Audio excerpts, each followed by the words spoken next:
Quand l'IA ranime les brèches de l'histoire, le cas de Bellarbre et ses figures oubliées. Alors malheureusement, je ne peux pas être présent avec vous aujourd'hui pour des raisons personnelles et professionnelles, mais j'ai voulu vous faire un petit film sur l'IA et l'histoire. Donc l'intelligence artificielle, elle n'est pas là pour remplacer l'historien. Elle est là pour lui donner des ailes. Fouiller plus vite, connecter plus large, restituer plus vivant. L'IA ne pense pas à notre place. Elle nous aide à entendre des voix qu'on croyait perdues. Alors en ces quelques 15-20 minutes, je vous propose un voyage ensemble où passé et futur vont se rencontrer. Un voyage qui commence dans un petit village du Berry, à Bellarbre et ses environs. Alors 3 histoires s'y cachent dans ce village. Elles sont presque effacées. Celle d'un académicien, oublié, Gaston Chéreau, le pays qui a perdu son âme. Celle d'un château disparu, le Châtelet Guilbeault. Et celle d'une forteresse silencieuse à quelques kilomètres là, le château de Forges à Concremier. Grâce à l'IA, ces histoires vont revenir. Elles s'animent, elles parlent, elles nous regardent. Imaginez-vous un vieux grenier, des lettres oubliées, des noms effacés et une machine qui est capable de tout relier. C'est ce que je vais vous montrer ici à Bellarbre. Ça pourrait être fait à Saint-Jean, à Sisteron, à Dinan. Partout où une histoire sommeille. Car chaque village est un coffre, chaque ruine est un témoin, chaque silence est une promesse. Et s'il y a devenait la lampe d'Aladin de l'historien contemporain. Alors vous n'allez pas y croire, mais on va commencer. Alors Gaston Chéreau, c'est un académicien invisible à Bellarbre. C'est une voix qui a été retrouvée dans le tumulte du siècle passé. On va travailler avec cet écrivain et l'IA va nous aider à le faire revivre. Aux racines d'un destin, à Bellarbre, en 1872, c'était un été chaud, dans le petit bourg Berrichon, ce 26 octobre 1872. L'odeur de la paille, la lumière pâle sur les pavés, les cloches de l'église résonnaient sur les rives d'Anglin. C'est ici, dans cette France républicaine, encore vacillante, après la Commune et ses méfaits, que Gaston Chéreau poussa son premier cri. Fils d'un médecin, petit-fils de notable, il grandit et travailla dans la région. Il était en capacité de comprendre les mots lourds de Victor Hugo et les récits de Michelet. Bellarbre n'était pas Paris, mais dans le silence des campagnes, il naissait parfois des voix fortes, des voix faites pour comprendre le monde et le raconter. Alors, Gaston Chéreau, c'est un homme aux 1000 vies. C'est un romancier, un chroniqueur, un correspondant de guerre. Très tôt, Gaston est à Paris. Il écrit, il observe, il publie son premier roman, Les larmes d'un enfant à 20 ans. Puis viennent Le monstre, La bête, La ferme des Casses. Le ton est rude, paysan, proche du sol et du sang. Une veine naturaliste, nourrie d'humanité plus que de style. Mais Gaston Chéreau ne se contente pas des salons littéraires. 1911, le choc de Tripoli. Il part pour la Libye en pleine guerre italo-turque. Il est envoyé par Le Matin, l'un des plus grands quotidiens français. Et là-bas, à Tripoli, il devient un des premiers reporters de guerre photographes. Il voit les bombardements, il entre dans les ruines, il photographie les visages. Soldats italiens, femmes arabes, enfants réfugiés. Il dit « Je vis dans une ruelle, un vieillard couché dans la poussière, la bouche ouverte, comme s'il chantait la fin du monde. » Il a écrit ses livres. Mais l'Europe ne veut pas entendre. Ses reportages, trop crus, trop humains, sont parfois censurés. L'Académie Goncourt. Alors c'est une reconnaissance assez tardive.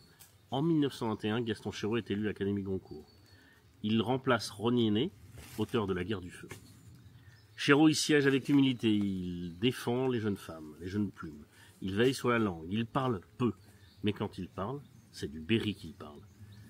Il meurt en 1937. Ni médaille à Bellarbre, ni rue, à peine un souffle du souvenir. Alors comment l'IA peut nous aider à réveiller sa vérité, à ressusciter non seulement ses textes, mais aussi son souffle? Alors voici comment en quelques mots. D'abord, explorer les archives, rendre sa voix au silence.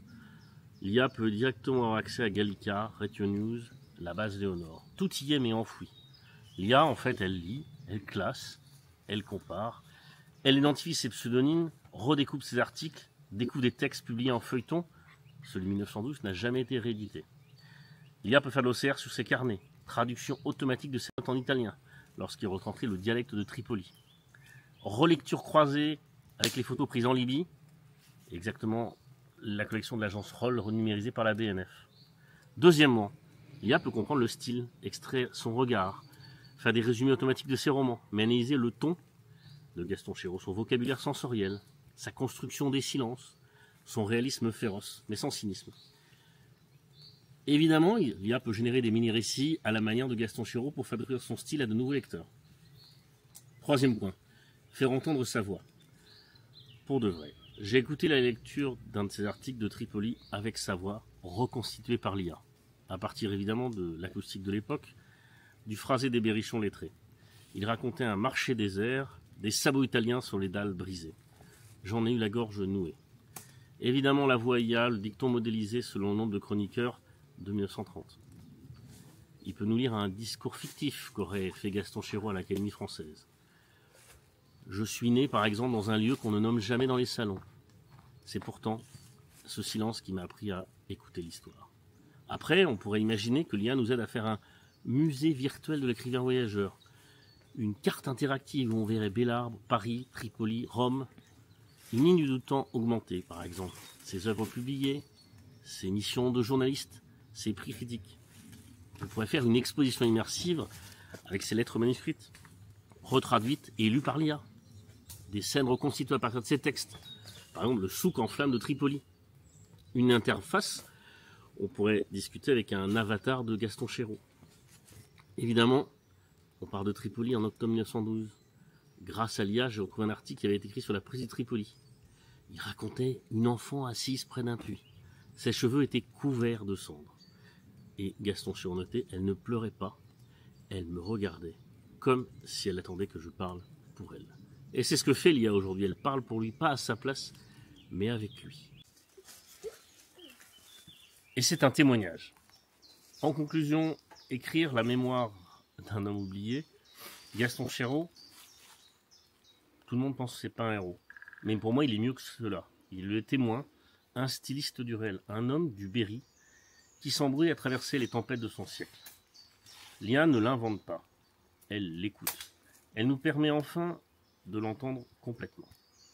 Et si demain, on imagine Bélarbre consacrer un musée augmenté, un métavers, un parcours littéraire interactif, une sorte de bibliothèque avec sa voix, qui lit ses propres mots. Et s'il oublie Gaston Chéreau, c'est grâce à la technologie. Maintenant, je vous emmène dans un nouvel endroit que vous voyez autour de vous, qui s'appelle le Châtelet Guilbeau. Le Châtelet Guilbeau, c'est la mémoire d'un fief qui est complètement englouti, ne demande qu'à être réveillé par l'intelligence artificielle. Alors, évidemment, on va commencer à travailler ces sujets ensemble. Alors, le Châtelet Guilbeau, il a confluence des eaux et du pouvoir. C'est un fief oublié.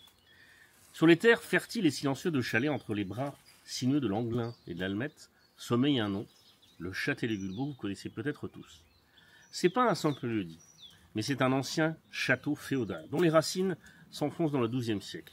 On remonte le temps. Et dont les pierres, aujourd'hui en ruine, comme vous voyez, bruissent encore sous le lierre et le chant des oiseaux. Son nom est double.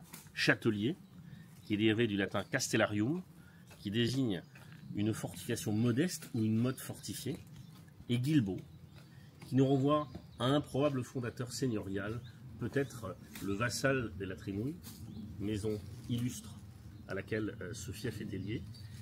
Ce microcosme seigneurial, qui a été rattaché à la seigneurie de Bélarbre, puisque le puiné de la famille de Bélarbre était le propriétaire de Château Guilbeau. Donc la dépendance de Château Guilbeau avec Bélarbre était très forte, une dépendance politique et féodale. On rendait hommage à Château Guilbeau, on y levait redevance. Alors on part de 1498, c'est l'aveu des pauquières, c'est l'acte de naissance d'une maison forte. En 1498, l'aveu rendu au roi par la veuve Georges de Pauquières, la veuve de Georges de Pauquières, était vraiment sans équivoque. L'hostel et le fief du Châtelet Guilbeau. Avec château et place forte du dit lieu, la maison forte de la Renonfière, plus un tiers des terres avoisinantes. Donc c'est la terre des Vasois. Ce texte qui a été redécouvert grâce aux bases d'archives, numérisées évidemment et analysées, comme vous voyez bien, par l'IA, nous permet aujourd'hui, grâce à la technique qu'on appelle l'OCR et la NLP, qui sont techniques d'IA, un complexe territorial très cohérent aux confins de Bélarbre, et de Prissac et de Chalais. Mais, dès 1542, la lignée cadette des Pauquières s'éteint.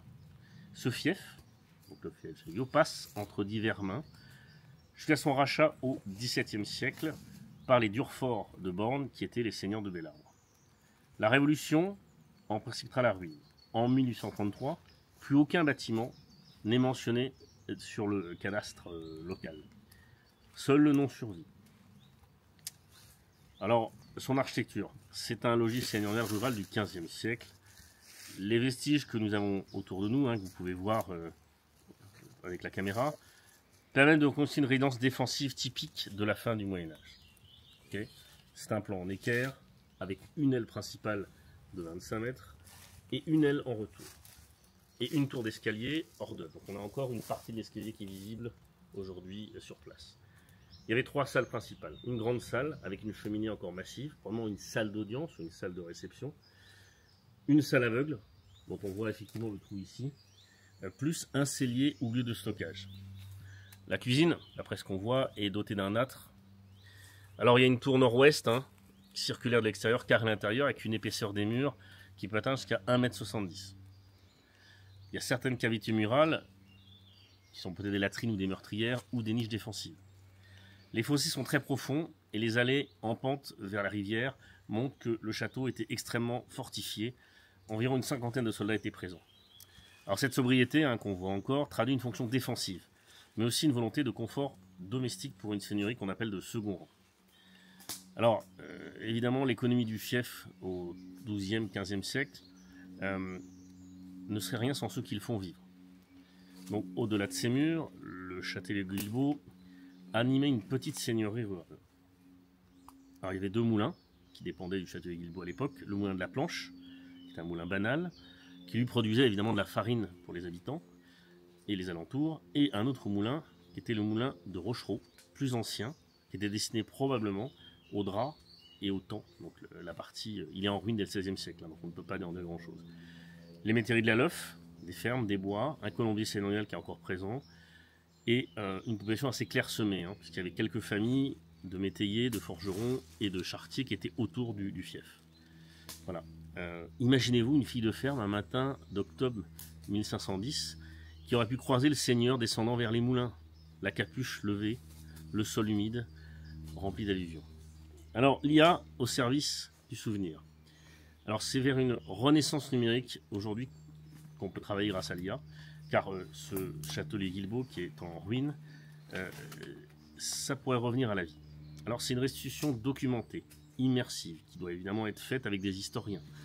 Alors, on peut parler de cartographie augmentée, superposition des couches Cassini de l'époque, napoléonien et IGN moderne, pour retrouver l'exact tracé du domaine. Parce qu'effectivement, on voit bien qu'autour, il y a des douves, il y a des routes qui sont effectivement encore existantes.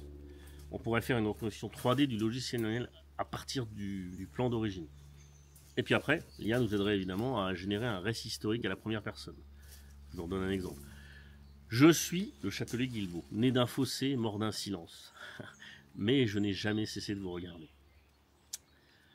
On pourrait faire la version vocale d'une lettre d'aveu, lue par une voix clonée avec un phrasé d'époque. Vous voyez, un sujet intéressant. On pourrait créer avec l'IA une application dite géolocalisée pour faire revivre sur place les circuits de la Garenne, des moulins et des chemins d'eau. Alors en conclusion, vous imaginez bien que là on a un photone de pierre. On a un photone de pierre, mais c'est un flambeau pour l'histoire locale. Le châtelet Guilbault, c'est pas un grand château. Ça n'a pas été le théâtre de batailles épiques et célèbres. Mais c'est précisément en ça qu'il est précieux. Dans sa modestie, il raconte l'histoire de ces milliers de petites seigneuries rurales qui ont été la frontière franco-anglaise pendant la guerre de Cent Ans et qui, à l'ombre des grands châteaux, ont structuré les paysages, les villages et les mémoires. On pourrait par exemple créer un agent IA de territoire, c'est-à-dire proposer qu'un petit agent IA, un chatbot historique géolocalisé, comme certains savent le faire ici, puisse répondre aux visiteurs en temps réel. Explique-moi qui était l'époque hier. Pourquoi ce moulin s'est arrêté en 1574 ? Alors, c'est un outil assez simple à développer grâce à un agent autonome personnalisé ou un RAG local. Ça, plein de gens savent le faire dans la salle. On pourrait, deuxièmement, croiser les bases de données pour enrichir l'analyse. L'IA pourrait interroger simultanément plusieurs bases historiques, comme Gallica, comme Léonore, ça c'est pour les descendants nobles, et les archives notariales de l'Inde. les bases de Mérimée, les bases de Palissy. Donc ça veut dire que ça pourrait permettre d'avoir un profil enrichi de toutes les bâtis existants ou non, sans dépendre d'une seule source, qu'elle soit locale ou pas. Enfin, on pourrait proposer une ligne du temps interactive qui pourrait être générée par l'IA. Ça pourrait effectivement être en capacité de montrer l'évolution des propriétaires, les mutations cadastrales, tous ces éléments bâtis, disparus. Donc l'IA peut automatiser cette frise à partir de textes, de dates et d'années. C'est bon. Faut trouver un bâton pour élargir le chemin.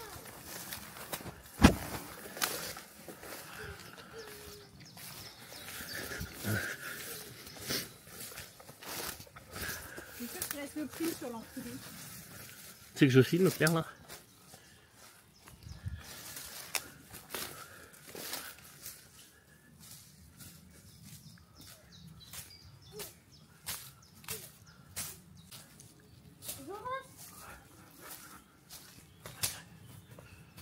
Tu veux venir avec moi? Je vais aller à l'intérieur. Je vais aller à l'intérieur.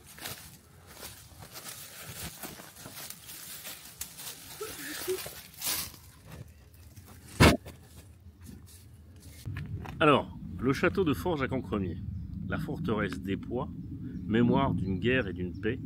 Alors c'est une sentinelle du Berry qu'on va pouvoir raviver par intelligence artificielle. Alors Hugues, ne t'inquiète pas, je ne vais pas refaire Forges, mais je vais en parler. Alors, c'est à l'Isère de Langlin, c'est une sentinelle vraiment féodale entre le Berry et le Poitou. Forges se dresse encore solide, massif, presque intact. Alors c'est à Cancremier, c'est à quelques de Bélards bien entendu, mais c'est plus qu'un château. Pour moi, Forges a toujours été un livre de pierre, rédigé en gothique tardif et ponctué de meurtrières. Alors c'est un château qui est enraciné au XVe siècle. Forges veille sur les méandres de Langlin comme un seigneur silencieux. Donc Hugues, c'est pas toi. Le site est ancien. Il est mentionné dès le XIVe siècle comme une dépendance de la châtellenie de Bellarme. Il devient une véritable forteresse en 1442 lorsque Jehan de Poix, écuyer du roi Charles VII, et d'autres charges obtient des lettres patentes l'autorisant à fortifier les ponts et les fossés. Alors, on est en pleine guerre de 100 ans, et Forges, ça se transforme en une demeure de bastion.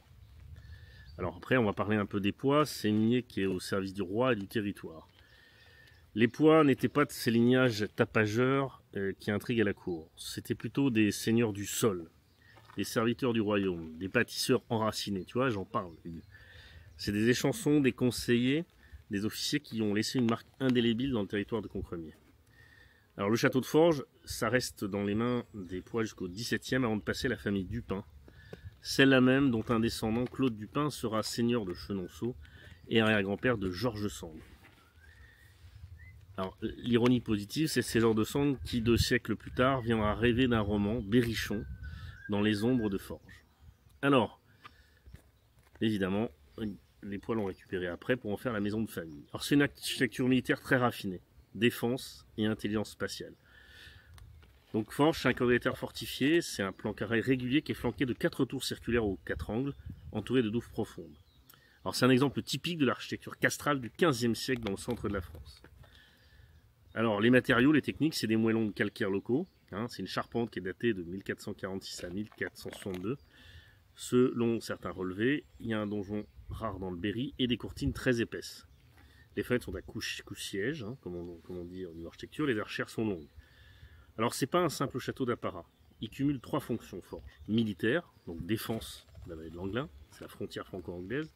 Résidentiel, c'est un logis noble avec un confort domestique avancé. Latrine, cheminée à l'étage, etc. Alors, on est en pleine guerre de 100 ans, et Forges, ça se transforme en une demeure de bastion.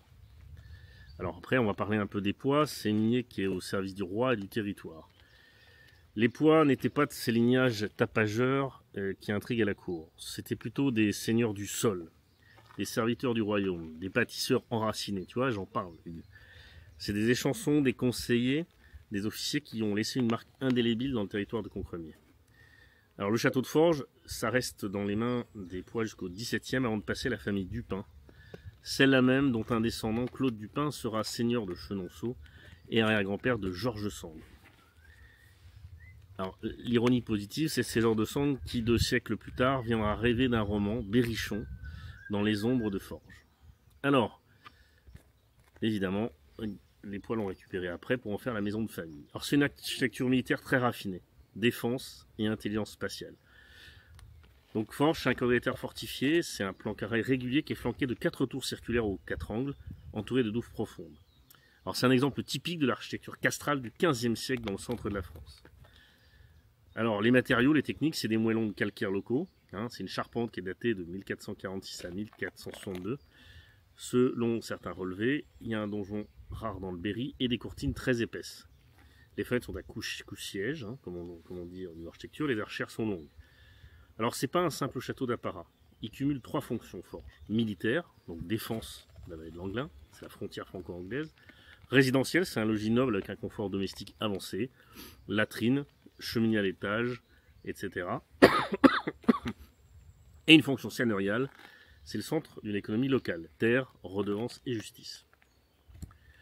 Alors Forges est une seigneurie vivante au Moyen-Âge, le château n'est pas seul, il est au cœur d'un vaste domaine seigneurial qui comprend évidemment des métairies, près du bourg de Concremier, un four banal, des moulins sur l'Anglin, une forêt nourricière qui a été peuplée de garennes et de zones de chasse. Alors, il y a une population qui gravite autour, évidemment, valets d'armes, cuisiniers, palefreniers, serfs affranchis qui sont tous liés au château comme une ruche à sa reine. Alors, imaginez un matin d'hiver en 1456, dans la grande salle du logis, un notaire appose son sceau sur un acte de vente. Le feu crépite, le seigneur de Poix entre, capuchon mouillé, bottes couverts de givre. Le château est en train de vivre. Alors, qu'est-ce que l'IA peut apporter à Forges? Alors, ça peut effectivement aider à beaucoup de choses. Ça peut transformer Forges en un lieu de mémoire augmenté. On peut faire une reconstitution historique immersive en modélisant en 3D le château à différentes époques, 1442, 1600, 1789, en croisant tous les plans cadastraux, les cartes anciennes et les données LIDAR. On peut faire un rendu photoréaliste d'intérieurs disparus à partir d'éléments comparatifs, les logis de la région. Alors c'est intéressant parce qu'on peut le faire avec ChatGPT de manière très simple aujourd'hui. On peut faire des simulations sensorielles, des craquements de bois, des voix d'époque, et on peut aussi les festivités quotidiennes. Parce que l'IA, en fait, elle devient narrative. Elle crée des visites guidées personnalisées selon les âges, le niveau de connaissance ou l'intérêt du visiteur. Ça, c'est très important et ça se fait très simplement. Évidemment, l'IA peut, grâce à l'OCR, analyser tous les anciens documents, aveux, baux, actes de partage, et extraire automatiquement les noms, les dates, les lignages, les descriptions de biens et même les obligations féodales. Évidemment, on pourrait faire une cartographie interactive des positions de la famille de Poix, des liens avec Bellarbe, Prissac, Chenonceau. On peut indexer automatiquement tous les actes notariés par lieu, par famille, par fonction. En fait, pour un historien, l'IA c'est fantastique, ça permet d'aller plus vite et de faire mieux. On pourrait faire de la narration interactive. Je suis Forges, élevé par Jean de Poix sous la menace anglaise. J'ai vu les flammes, les pactes, les trahisons.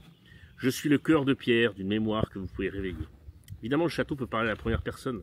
Ça peut être le seigneur, le palefrenier, la servante. Mais en tout cas, on peut même créer des podcasts immersifs dans lesquels le visiteur suit l'histoire d'un procès, d'un festin ou d'une attaque. Donc vous voyez, on peut faire plein de choses, plein de scénarios générés par l'IA. Et donc ça, c'est important parce qu'on se rend compte qu'on peut valoriser de manière touristique et de manière intelligente un patrimoine avec une application mobile qui est enrichie par la réalité augmentée, superposition des volumes disparus, narration audio, comme on l'a vu, carte du domaine, animée avec l'évolution temporelle. L'IA peut faire tout ça. C'est du ChatGPT, c'est pas plus compliqué. Qui dormait dans cette tour? Pourquoi y avait-il des archères là et pas ailleurs? On pourrait faire des visites inclusives, adaptées aux malentendants, avec un sous-titrage, ou aux malvoyants, description orale et contextuelle. Vous voyez, on peut vraiment utiliser l'IA pour la rendre inclusive et que tout le monde puisse participer. Alors en conclusion, Forges, c'est quoi? C'est une forteresse du passé, mais c'est aussi un flambeau pour demain. Pour moi, c'est pas un monument Forges, c'est un acteur de l'histoire, un personnage. Et grâce à l'IA, Forges peut redevenir vivant, dialoguer avec les promeneurs, instruire les curieux, enchanter les enfants. Alors aujourd'hui, c'est à nous de voir comment l'IA peut changer l'histoire, ou l'IA peut aider l'histoire à être plus vivante, mais ça pourrait être le pivot de nouveaux parcours historiques. Et pourquoi pas la PPB, faire une expérience d'IA pour l'ensemble de ses visiteurs, de ses membres. Donc vraiment, c'est intéressant de comprendre que Forges et la suite sont intéressantes. Merci de m'avoir écouté, j'espère que ces quelques minutes ensemble en visitant Forges, en visitant Châtelet-Guilbeault et en visitant la vie de notre célèbre académicien Gaston Chiraud, vous ont permis de comprendre que l'IA, si on commence à travailler avec, on n'arrête plus jamais. Merci à tous.